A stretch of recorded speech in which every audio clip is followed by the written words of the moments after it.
ala ol dhufulle fuudhee dhufeen ana. Sigale intala achi jirtu san maqaa isii dha'uun barbaadu sigale masi. Maaf hin dhoofne maqaa ishee dhahi maqaa ishee. No hin dha'u sigale. Isin dhuftee isinitti himnaan. Isin achi jiru saalaa eega dhooftee nama achi jiru hunda isaa dhahi maaf. Eenyu maqaan isii Aniisa Mo'ennu jedhanii san. Akkasitti yaa deeme maqaa maal dhoksa waan gaafa hin jiru. Aniisan akkana isiniin jennaan fakkeenya ati bar ati gaazexeessituu Oromooti. Namni maqaa gaazexeessaa kaase maqaa kee kaasa. Even ati jaarsa taatee yookaan Andu'aalamiin harka isaatu qabdee gara micciirtee gara jaarsummaa nama dhiyeessu malee nama warra shiraan Iyyaas Peedfaanti, Su'aad Faanti, Raahel Tashoomaa Faanti maaliif isaan keenyaa biiraadhaaf beeksisa hojjechuuf deemanii bakka sanitti Andu'aalamiin ambasaaddara warri gochuu deemaa jarri isa rukutuuf. Ati garuu kana keessi keellee immoo sirriitti beeka. Because almost I make Farad namatti ganaa wanni etta farad. How come Andu'aalamiin ati hin beektan sirriitti jechuudha. Sigale anamma ati gaazexeessituu cimtuu masi. Yaani dubartoota Oromoo jajjabduu keessallee tokkoffaa Zarihuu Wadaajotiif Nuhoo Goobanaatillee mana callis. Jarallee mana bitu afachuka ati confidence qabdu Andu'aalamiin weellisaa Oromoo cimaadhaan jettu uggite. Kananii ishee No. Waa'ee keetiif waa'ee Andu'aalam malee masi waa'ee keetiif kananii haasa'aan jiru ammallee. Haasaa jirta wal beekame. Anjabummaa kan keessatti ma ati garuu jabummaa Andu'aalam. Natti nimi natti mu nama dhugaan na beekutu natti maati nan beektu si jamma. Yaa nan Manager ma dubbina dhorgitare masi maal. Nan beektu ka waa'ee gaarummaa kun haasa'in waa'ee madaba waa'ee matonkoli. Gaafa biyya dhufe jechuudha. Hiitee nagarafaa akkatti yoo dubbadhu dhorgita amma garuu even media marrattillee naaqama jibargaki. Abaddan hin kaasin warra asii walii daqiiqaaf sakandiitti walii bilbiltee shira xaxxansan jechaadha. Isaan wajjin jabaadhati. Ani immoo bara jireenya kootti isa Andu'aalamiin. Shilaal paaworii masiikino haga kana laal. Media irratti even akka ati hin dubbanne nama gooti laal. Shuf imagine. Laal waan hin jedheef hin qabaa bar mee maaliif jette naan jedhe ati jabina kan kee gaarummaa kan kee Sigale an hagana sitti ati garuu dhuguma jabummaa Andu'aalamillee gaarummaa isallee nimtu tola isallee nimtu lola isaa malee haraqaamii kanaa malee maalii kanaa malee maaliif Aniisa dhamoo Andu'aalamtu irraa manamuu qabaata ture gaafa san garuu achumatti kaameraa nama waraabu anammoo rabbi na baasuuf isa cinaan asii achi garagalee taa'e bakki isin kaameraa keettanirraa. Narra tani xiyyitiin kaameraa sanii. Atiin kun barende sinte yete tamark goobas jagnaan. Lamaanኛውም ስን ያ ኢብስ ዋና ደም Ani Itoophiyaan dhufu. Ayyan itti Dubai Rakko qabu. Ati Dubai dhufna wallahi anas keessummees. No, come on. Gaaffii sirra qabachuu.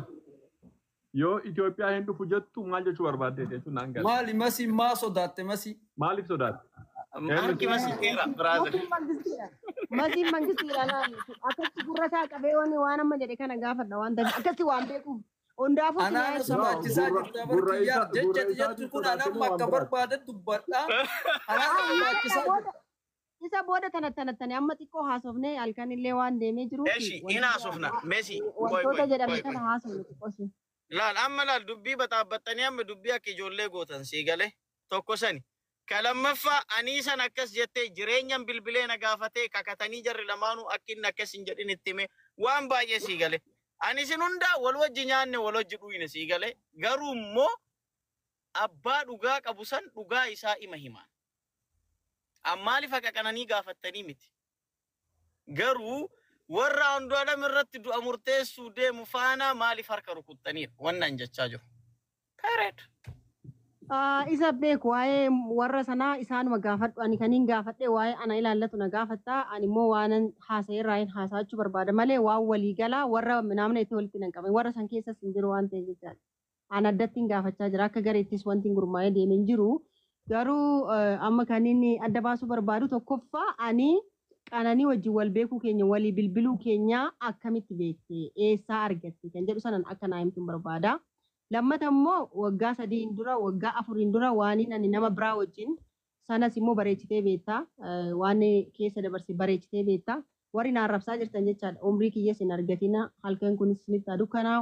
Ani nan jiraadhe hin jiraatina. Warra kabajan beenne warra safuu dubartiin beenne olina deemina citaa karaa irratti la. Isin gaammoo. So waan isin jechaa jiru ani ishee wajjin walii bilbiluu koo ishee wajjin quba wal qabaachuu koo ani ishee fi abbaa warraa kiyyaa fi qananiin eessatti wal gaanee abbaa warraa kiyya kam wajjin jaarsa kiyyoota hin beekuuni nuti kanneen turre istoorii kan biraa keessaa waa'ee waggaa sadiitti kan haasofne eessaa fuutee isheetu bilbilee fi wal quba qaban jettee haasoftan. Waaqa si uume qofaaf sodaattee jechaadha rabbi keetiif sodaattee. Abboo jarana waa'ee qananii fi waa'ee masarataasee waa'ee aandola Nama barbaada kan baay'ee bar sagalee nama bar kan natti himaa jirtan masarratti ajjeesisee shira kana keessa jirti kan jettanii dabaan irratti duulaa jirtanii namni illee waan dhugaa fakkaatu walitti fiddanii sagalee nama dabaani miti masi dabaan ani ishee wajjin haasa'iis hin beeku sagaleen argeefis hin jiru anaaf ishee waa'ee tokko irratti walitti dubbannee hin beeknu eessaa walitti fiddanii eessaa walitti suuftanii masaratuma tana dubartuma kana isheetu ajandaa kana fuudhanii deema ishee qaaneessina balleessineetanii kaatan rabbiin sodaattanii. Eesh angaafima tokko si gaafadha masi. Maaf gaaffii kona otoo naan deebisin gaaffii biraa maana gaafata ani eessattiin anqananii bilbila ishee sin qabu sitti himaa jira feesbuuk isheetiin siriyaa miti tiiktaakiin siriyaa miti gaafa caalaa wajjin wallolanii sagaagaltuu dhiiraa sagaagaltuu durbaas hin jaaladhu barreeffama nan jedhe walitti fiddanii arraba an nama biraa arrabse waa'ee bultii koo gaafaan an ulfaa gaafaan an ulmaa dubartii yakka narratti dalagde arrabse eessa walitti fiddanii suuftanii asii biyya keessaa warra ana cabsuuf akkamitti niitii kana hojii keessaa baasna dura siyaasaan na dhahaa turani. Amma immoo ani hojii keessa seenee gaafan sosocho'u tokko kara du'a dubartii kanaatiin wal qabsiistanii masaratii kana hin cabsina jettanii taatan rabbii isin uume hin sodaatanii ganaa ol guddattu dhalan arganne jireenyatti hin baane hin qaanoftanii. Isin hunduu faarsee bulaadha. Ibnumaan wajjin. Daqiiqaaf sakandiitti ani abbaa warraa tokko hiikeen kan biraa heeruu mirga kooti. Sigalee sagalee sin heerumne warra sagalee heerumne jettee anaaf saaliyaa gaafa arrabsitu ati na harkaa nyaattee gaafa rakkoo keessi simattee waa beeqasii dhaabbadhee dhugaan qananii haa ba'u waan hin jedheef Andu'aalam haaduu hin jennaan. Andu'aalam jabina isaa saasee jira gaafan baalaansii barreessuus hin bahaa dhageesse jettanii kan natti duulchisaa turtanii isin ture. Gidduu seenuuf gaafan jedhus immoo cuftanii akkuma itti fufte itti fufi jennaan itti jabaachaan jira gaafachaan jira. Maalumatu du'a kanaan akka wal qabatu akka maqaan koo ka'u maaliif barbaaddan? Just tell me. Maqaa kanammoo sagaleen gadi lakkifame sun fakkeenyaa nama sagalee kan kee waggaa 7-8 beeka. Sagaleen sun keetii miti masi. Inde inkaan ni bar sagalee kiyya warri ani ergallee bahanii bar dubartoonni dubbatanii kiyya. Warri sun moo conversationii guutuu haa fidanii. Dhaggeeffadhu. Ila ani baay'ee arrabsaan ture. Dhimmichi hamaa ture gaafa ulfa koo viidiyoo abbaa warraa koo wal dhungatanii gadhiisan irraa ka'uuti kana kaniin haasaa jiruu fi akka ifa sinii ta'uuf. Gaafa sana lubbuu kootitti guyyaa murteesse sanaan haala sanaan arrabsee irra deddeebi'ee dubartoonni sun wal gurmeessanii gaafa sanas gaafa heerume jedhu jaarsa kanarraa adda baasne jedhanii wal gurmeessanii bakka wayii ka'anii warra dhufan dubartoota gurmaahan sana haala sanaan ofirraa arrabsuun ulfaataadha. Waan irratti gootan kanaaf aarsaa kafaltu kan hin jedheef sanadha.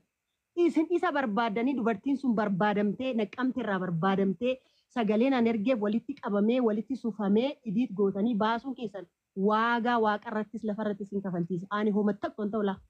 Kana sitti immoo qofan barbaada Andu'aalam irraa jibban qabu Andu'aalam amala akkamii akka qabu bareechitee beektaa biyya keessaa eenyu akkanatti bilbila sagalee maalii akka qabu eenyu viidiyoo akka waraabe eenyu irratti maal wajjin akka ga'e asirratti haasa'u hin barbaachisu hin haasa'us. Okay? Ani dubartiidha. Ani haadha dubartiiti. Ani gaazexeessituudha. Ani nama miidhame kamuufuu haadha koo dhala koo xiqqoo tana yoo taate dabarseen kenna malee yakka irratti soba irratti eenyu wajjin hin dhaabadhu. Okay? Kanaaf intalli kun mana isaatitti dararamaa turte jedhame lafeetti baatee duute maaf akkas taate jedhee yoon gaafadhe. Maaf akkas gaafa san maaliif hin gaafatina? Gaafa kam jalqabarraa kaasee hin gaafadheedhan jalqabarraa Oromoon maal jedha? Manni tokko yoo nagaa ta'e abbaa warraa bulchu yoo nagaa qabaate dubartii fi daa'imarraa qananii mul'ata. Kanaafuu ani qananii wajjin guyyaa tokko haasa'ee hin beeku. Dahee kan na gaafate Andu'aalamii jabina Andu'aalam nan beeka. Maal naan jedhan? Maaliif irraan dubbatin haareessan? Gaafa tokko maal isa axxaaxaaluu malee like ምናምን መቾፍቱ ከነ Isaan ጀተኒ akkasii miti machooftuu bar masi dhagay masi irila masi dhagay machooftuus jedheen beeku isa waan feetan godha okay namni gaafa duraa isin deeggaraa ture amma sababa keenya biiralleen isa sarrazee yohaana ani waa keenya bira dhimman qabu oo yafachu na baas gaafa dhimmi kun hundi isaa gadi bahee dhufaa jiru ummanni akkasitti isin deeggaru sun hundi isaa maaliif amma isin jalaa garagalee andu alamin deeggarutti ka'e sababa eenyu garagalee mee eenyutu isin wajjin jiram amma conversation mee isin lamaan isa masi mee akka nama tokkotti akka nama dhuunfaa kiyyaa waa si gaafadhu waan amma fakkeenyaaf atillee intala Oromooti Andu'aalimillee ilma Oromooti hundi ilmaan Oromooti maali wanni namni irra dhaabate ammoo nafxanyaa faana leellisuun hin barbaachisu Andu'aalamiin ati qabattee tumuu inni dandeessa abbaan gadaa Oromoo tokko qabatee tumuu danda'a murtii jiru irra fudhatuu danda'a nun gubullee nun aarsullee isiin duutellee Oromoodha sigalee intalli duutellee Oromoodha nun aarsu ani gaafii tokko qofaan si gaafatu fedhe kaleessa Andu'aalamiin waliin nyaattee jirta kaleessa Andu'aalamiin anaa har'aa sirraa Andu'aalamiif dubbatu caalaa beekta walumaa galatti sigalee itti dhiyaattees gaarummaa isaas akkuma kiyyaarsiin jedhe badummaa isaas beekta anama yeroo hedduu na aarsite anama akka nama tokko akka wallaalummaa kiyyaatti na aarsite maaliif jennaani akkuma nama tokko akkuma intala Oromoo tokkotti si beeka malee nan beektu sin beeku garuu akka intala Oromoo taate si beeka akka gaazexeessituu Oromoo taate si beeka akka intala jabduu Oromoo taate si beeka garuu gaafa ati dhaqxee mana Amaaraatitti Amaara filtera keessa badee mucaa nyaatuu fi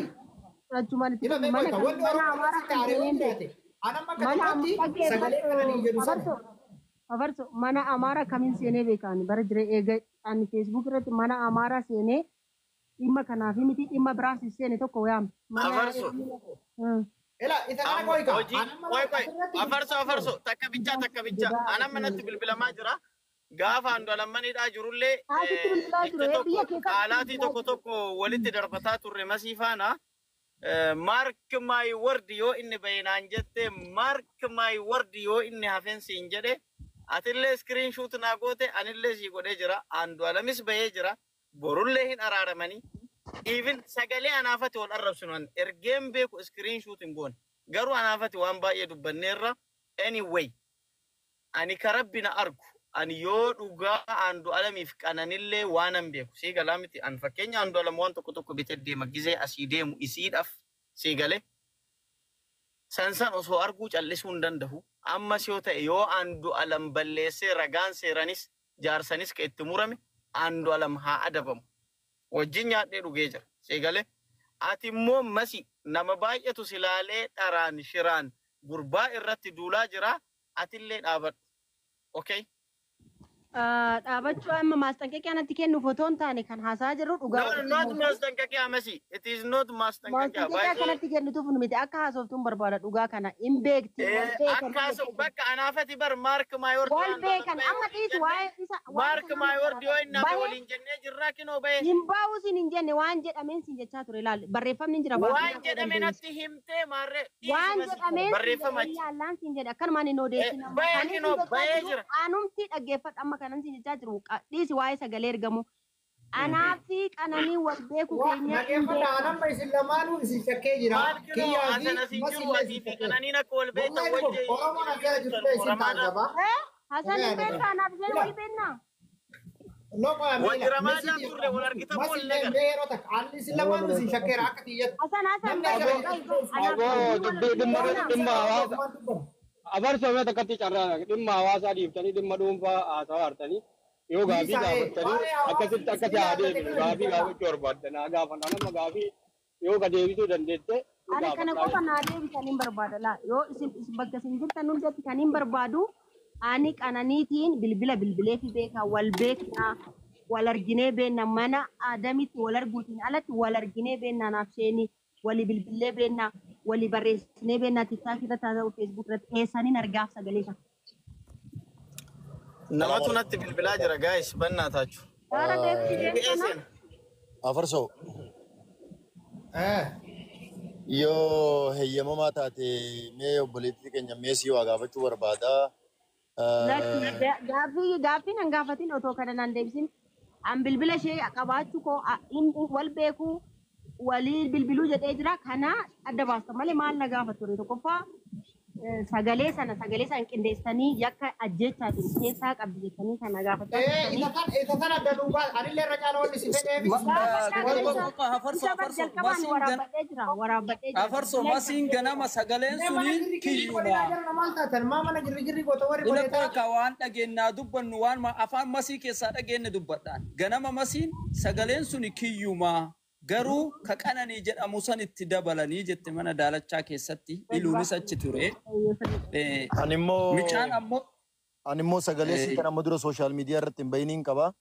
Sagalee sooshaal miidiyaa irratti illee baasuun barbaanne. carraa haa eeggannee dubbannulleedha. Aga tokko nama guguddaa ta'e keessa jirallee kalaalaa jirullee nama guguddaa. warri na jibban warri na wallolee Dhiifama naa godhaa.